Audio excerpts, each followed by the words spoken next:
Welcome to John Wooden's Playbook for Life and Leadership. This is our third meeting. Today, we are going to get focused on the other cornerstone in the pyramid of success.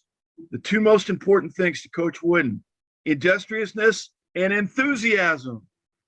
Enthusiasm brushes off on everybody you come in contact with. You got to really love what you're doing. Coach Wooden, get us started. The other cornerstone is enthusiasm. Do you people all enjoy what you're doing? I hope so. If you're not doing nearly what you're capable of doing. I think we have to be enthusiastic about what we're doing. And you know, enthusiasm brushes off on those with whom you come in contact. A leader, any person in a leadership position, must stimulate those under his or her supervision. And if you're not enthusiastic of yourself, you can't expect those under your supervision to be so. This week, we've added a great new feature. Coach Maria, after each Coach Wooden video clip, is going to give us some ideas for implementation. Coach Maria, take it away. Great. I don't know if I can pose just like that picture, Coach Craig, but I will try. Okay. Bring the enthusiasm to your game. We are coming out of this COVID environment here, and we need to really step up and set the example for our teams and in every meeting that we attend, and really set the example and show that enthusiasm and help drive motivation among your team for just bringing your A game to the table and to the office every day. Back to you, Coach. All right. You must truly enjoy what you are doing. Now, you may have a person could have a profession they enjoy, but if they're not a happy human being, they're not going to be positive. Coach Wooden, most positive, happiest person I've ever known. Here's how he did it. Number one, great values shaped by the character he got from his parents, his experiences hanging around positive people. Number two, a great definition of success that didn't create stress, but rather brought out his best effort. Number three, if you're going to be enthusiastic about life, you got to be waking up and going to work for worthwhile results. And lastly, but certainly not least, create a life and a decision-making process that is surrounded with love and balance. Coach Wooden. Now, earlier you mentioned these two words, love and balance. Mm-hmm. Tell us a little bit more about why you think those are the two most important words. Well, if you come in my little condo that I have, well, it's not, it's a small condo. One bookcase is carved in there, it's titled Love, and the other is Balance, and another one is drink deeply from good books, especially the Bible. And love is obviously the most important word in our language. We had it throughout this troubled world to the extent that I think we would have love for one another.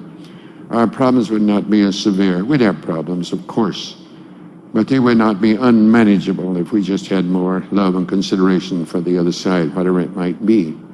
Now, we must keep things in perspective. Balance is keeping things in perspective. Don't get carried away if things are going too well or things are going too poorly. Don't get carried away.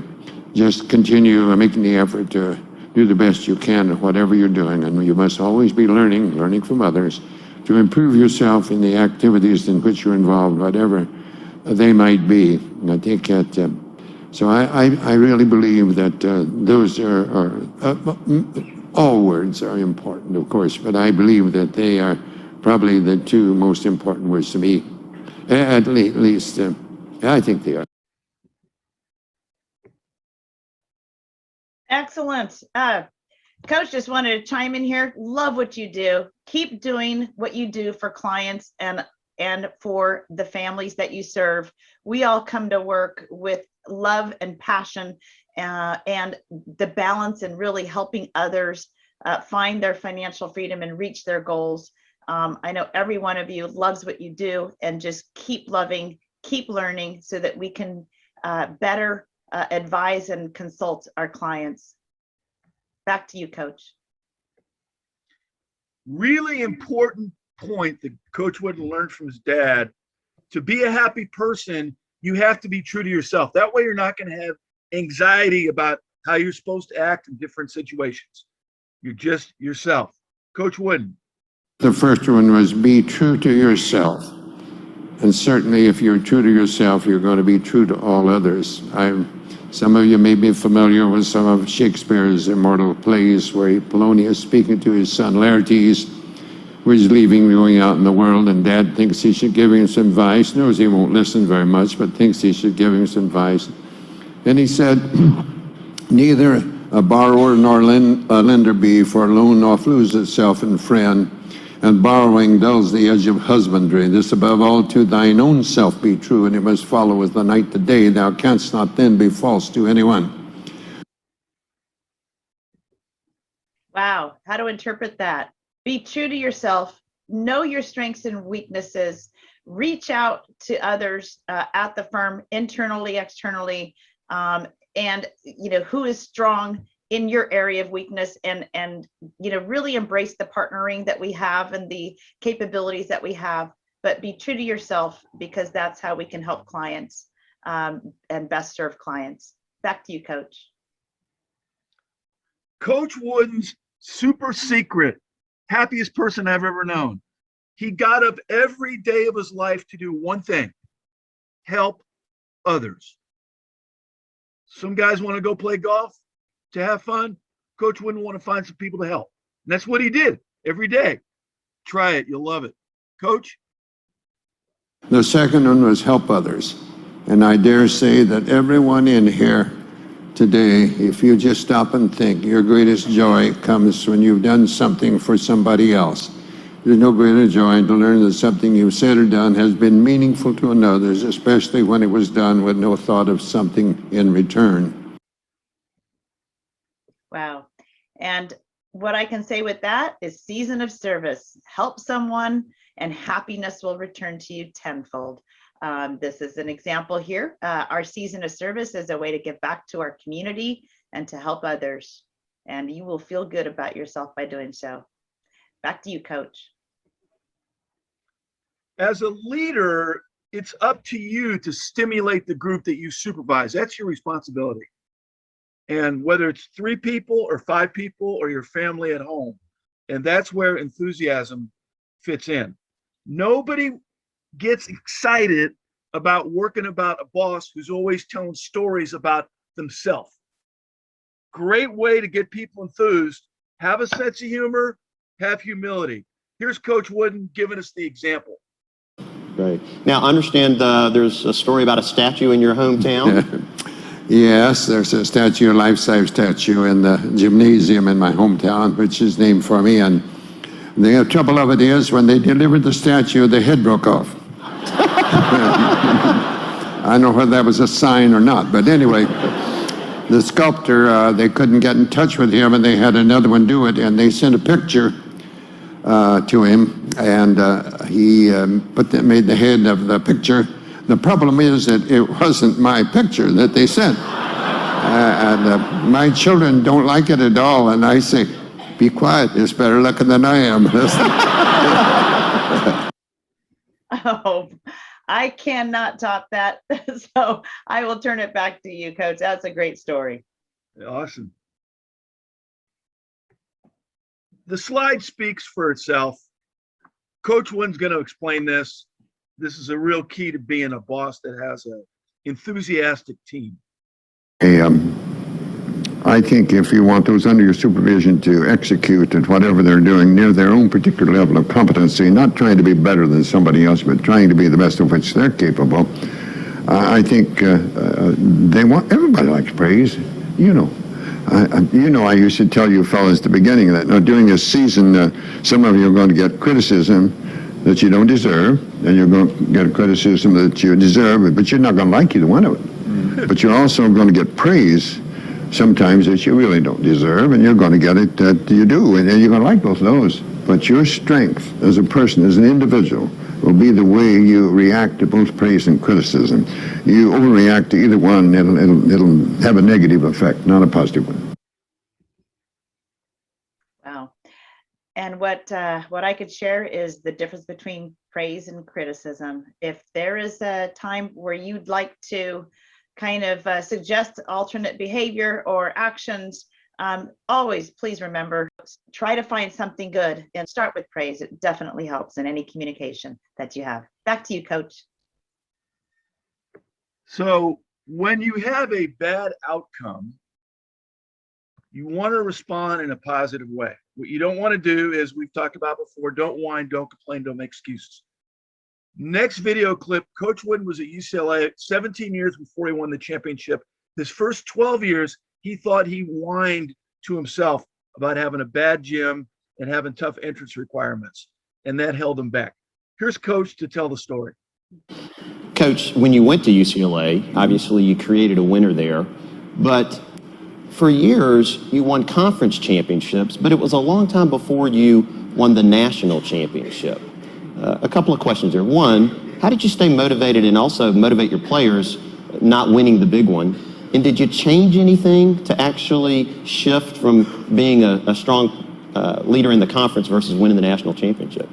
Well, I think I changed. I think I learned more. I hope I was continuing to learn each and every year. Even after that, I hope I was continuing to learn even my last year of teaching. But most of all, I think it was, I didn't know I was doing it, but I was bemoaning some of the things we did not have. I had to practice on the third floor of an old gym, climb 3 flights of stairs. Wrestling was practicing at the end, gymnastics on this side, and my players told me actually that occasionally on the other side was 2 trampolines, and my players told me that quite frequently co-eds were hopping up and down on that sort of scantily clad costume. And my players told me this. I didn't notice it at all myself. But I would sweep and mop that floor. I did that for 17 years. But I was concerned.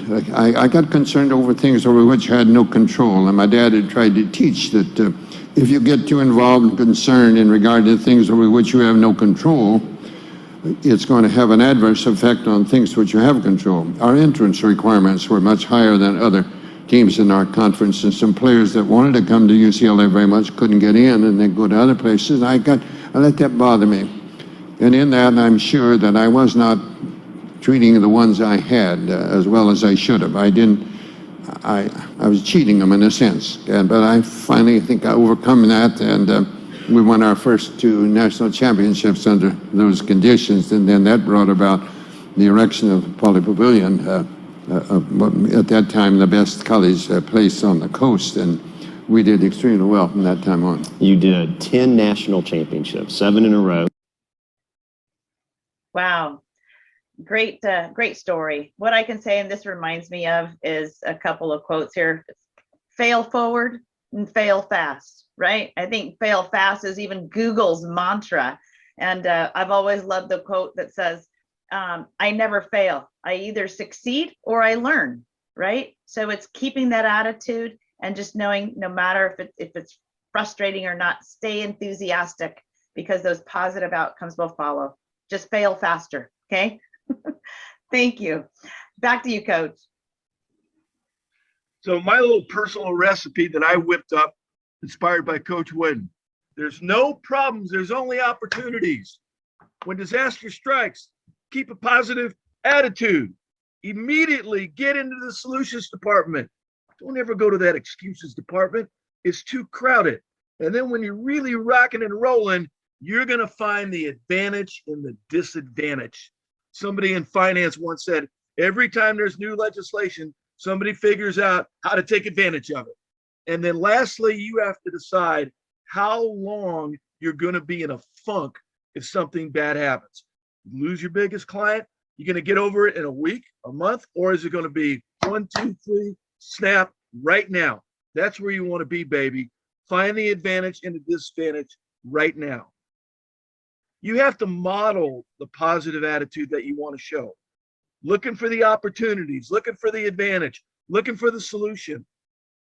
Coach is going to recite this poem. I've watched John Wooden be asked 50 times, what's the most important thing about leadership? And he keeps giving the same answer. The example you set.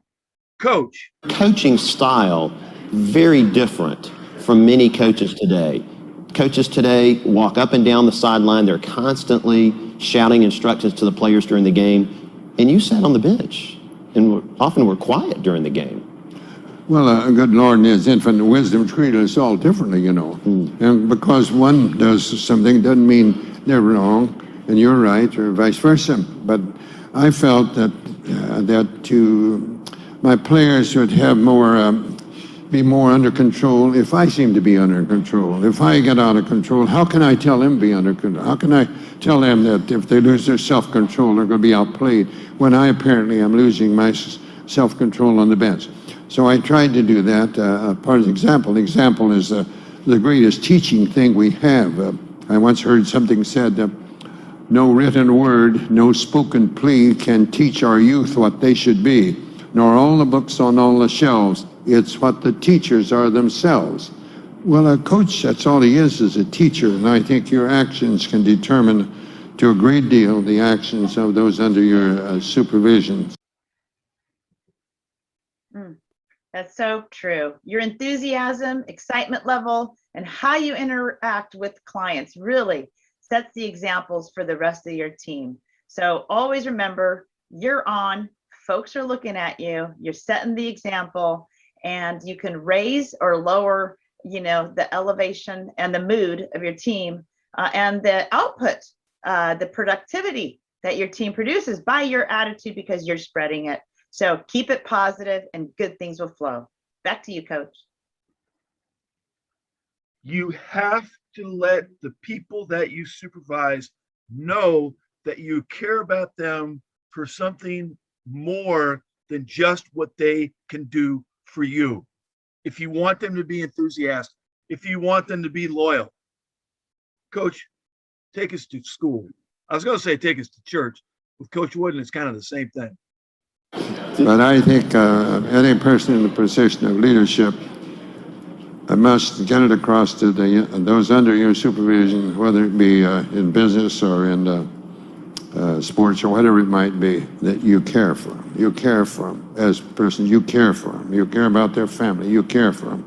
I wanted to know if my parents were having any problems or brothers or sisters. I want to know those things. What are the problems that they might be having? And maybe just talking over problems can help. Maybe you can't solve them, but you can help. And so it's just very important, so important that you know that you get across to them that you care for them individually. That really makes a lot of sense. If you encounter some unusual negative behavior, give your clients and other teammates the benefit of the doubt. You really don't know what's influencing their behavior. You don't know if they're having a bad day. They could have had, a death in the family. Their dog, was just run over. Any number of factors could affect any one of your team members or clients. So always be cognizant that if you're getting some communication that doesn't seem as positive, try to understand that maybe they're not having a good day as well, and you'll probably show some empathy, be able to show some empathy and understand and modify your own behavior as a result. So back to you, Coach. If you're going to have a work environment that's positive, you have to agree as a team, group of 5, group of 6, whatever it is, to some normal expectations. These are non-transactional expectations. They're not rules. I learned this from John Wooden directly. Team meeting, men's basketball team at UCLA, 15 young men in the room, and Coach Wooden gives them a handout. And it's 10 things he wants them to do. I'm not going to read them all, but he's letting them know what's expected, what to expect of each other. Number 1, be a gentleman at all times, young men. Number 2, be a team player always. Then he gave them a second handout. 10 things not to do. And you can see by setting these expectations, it's clear he's expecting positive interaction between everybody on the team, right? Look at number 1, never criticize, nag, or razz a teammate. If you criticize the player at a John Wooden practice, you're out of practice for the day. You're done. Look at number 9. Never grandstand, loaf, sulk, or boast. So after doing college basketball using the wooden system for 14 years, I got into business. I was lucky enough to be able to run a company called American Agencies, and I did what I'd been taught by Coach Wooden. We got together, we set up 6 normal expectations that everybody on our team had of each other about how we were going to act. I'm not going to read them all. They're in your PowerPoint, but number 1, it looks familiar, doesn't it? Keep a positive attitude. Don't whine, don't complain, no much faces. That's what we expect of each other at work. And then if you go down to number 4, this is the first line, agreeably disagree. But you've got to put these expectations in writing and do it ahead of time. Here's some really key points that we've been talking about. I'm not going to read them one by one, but I think the last one, I know Coach always emphasized to me this Abraham Lincoln quote that it's better to trust to be disappointed occasionally than to distrust and be miserable all the time. You're usually going to find in people what you're looking for. That's the way life works. Really important thing, I went a little bit fast on the push there, but I get asked all the time, Coach, what do I do if I have somebody with a bad attitude? And the awkward thing is people don't know the words to say. You don't want to go up to some person and go, hey, you got a bad attitude. I mean, that's probably not going to end well. So here's the words that I've used and I was taught by somebody else. Bill, you seem unhappy. Please tell me what's bothering you. But you've got to have that conversation right away. You can't let somebody mope around and sulk in your operation for a week or days or months at a time. And if they're a negative person at a point in time, you might have to get rid of them because they're going to kill your whole team. Next, keeping an enthusiastic team. Don't tell people something that's going to happen that's not realistic. You know, they say like in the insurance business, they hire these poor guys and they go, oh, you're going to make $100,000 your first year. Well, the guy makes $40,000 and he loses trust of the insurance company. He wants to quit. Give a vision that is realistic and idealistic, but realistic idealism is what we're after. You do all these things, you take the tedium out of work. It's like Maria mentioned earlier, you get it to a much more productive level with the whole team. Your job this month, once again, you're going to be given and choose one habit and one quote that's going to improve your enthusiasm. Let me emphasize, enthusiasm doesn't have to be loud and bombastic like me. It just means that you enjoy what you're doing. There's a lot of habits that it's in your playbook that you're going to get. It's in the PowerPoint that you're going to get. You have to take the time to go through these and score yourself. If you're really enthusiastic, have your team score you on these items and see what they think about you. Man, and most of the time when leaders create a bad room, they're not doing it intentionally. They just don't realize what they're doing.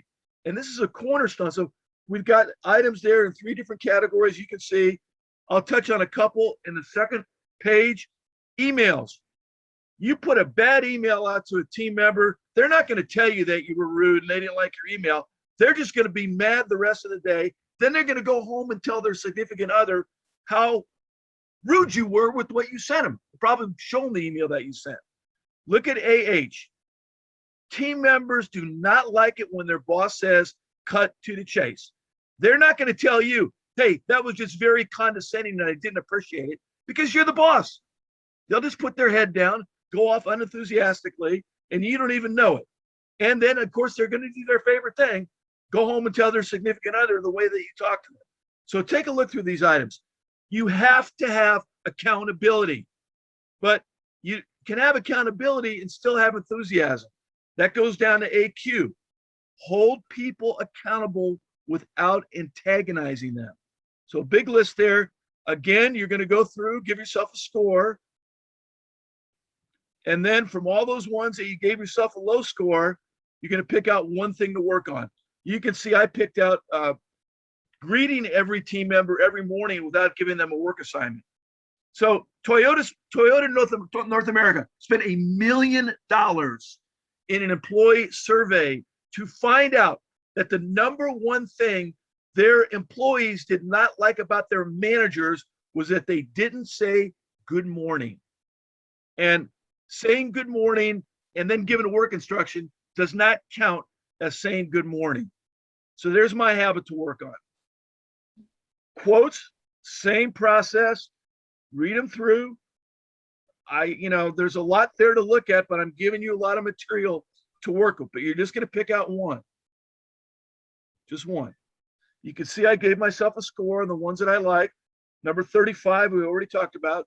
Realistic incentive, idealistic, but with realism. And then 36, one of my all-time favorite quotes, people are usually as happy as they make their mind up to be. And that's the one I picked out. So here's my job for this month. There's my habit that I'm going to work on. There's my quote I'm going to use to remind me. And Maria, by next month, I'm going to be better. Just working on those two things. I know it. There's your challenge. Work on your habit. Use your quote, and you are going to get better. 2 Pyramid of Success posters we're giving away today. In that old man's gym, John Wooden told us what other 2 teams were having practice at the same time he was practicing. Email Maria with your answer. She's got a beautiful poster to send to you. Oh, we got a winner. This next one, we might not get a winner today on this one, Maria, but by design, there was 2 different slides that showed the same word misspelled the same way. What was that word that we purposely put in there to see if you were being alert? Email Maria with your answer, and you're going to get a poster as well. Again, follow-up sustainment is how I think and breathe and live. The Leadership Library, UBS 123, now 502 issues, sorted by topic, waiting for you. Wooden's Wisdom. Bob Gomez signed up this month, another new edition. Thank you, Bob. Let's get more of you signed up for Wooden Wisdom. Start using it. Start giving it to your team members. You're going to get a brand new, beautiful 26-page playbook, which we worked extremely hard on. And man, there's 6 great articles, Maria, at the end of this playbook that everybody should read. And as always, I'm waiting here, eager and anxious to give you a free coaching session. Thank you for being part of the team and letting me be on your team. Maria, back to you with enthusiasm. Thank you so much, Coach Empelman. That was terrific. Loved all of the enthusiasm. I think I'm going to go outside right now and do some jumping jacks. Let it all out. What's coming up next month in August? What's the next pyramid block do we have coming up? Oh boy, we got 2 of them, and they have to do with getting along well with others. It's, we got the 2 requirements, which is work hard, prepare well, and then have a positive attitude, enthusiasm. But if you're going to reach your peak, you have to include others and in your journey. So there's 3 blocks in the middle there on the bottom that have to do with including others, which I know Maria talked about, helping working with the other people on your team, right? And they are friendship, loyalty, and cooperation. So next month, we're going to dig deep on friendship and loyalty. And you're going to be a little bit surprised about my take and Coach Wooden's take on loyalty. Might be the opposite of how you perceive it. So it's going to be awesome. Okay. Well, thank you so much. Love it. And we'll see everybody back next month. Thanks again for joining in, and have a great day. Thanks, Coach. Thank you.